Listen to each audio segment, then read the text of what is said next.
ఏర్పాటుపై కేంద్రం ఇచ్చిన హామీని నిలబెట్టుకోవాలని కోరుతూ తెలంగాణ ప్రాంత కాంగ్రెస్ ఎంపీలు పార్లమెంటు ఆవరణలో ఉద్యమ బాట పట్టారు.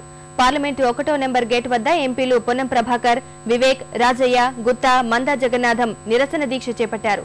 48 గంటల పాటు అక్కడే బైఠాయించి దీక్ష కొనసాగిస్తామన్న ఎంపీలు పార్లమెంటులో చేసిన ప్రకటనకు కట్టుబడాలని కేంద్రాన్ని కోరారు.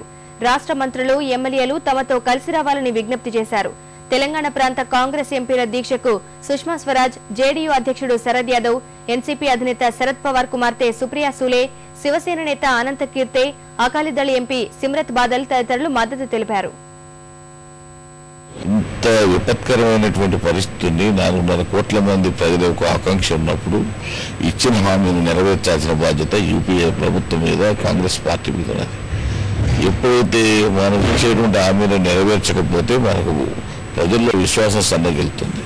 కాబట్టి ఆ విశ్వాసాన్ని 120 సంవత్సరాల చరిత్ర ఉన్నటువంటి కాంగ్రెస్ పార్టీ కానీ, కాంగ్రెస్ నేతృత్వంలో ఉన్నటువంటి యూపీఏ ప్రభుత్వం కానీ నిలబెట్టుకోవాల్సినటువంటి అవసరం ఉంది.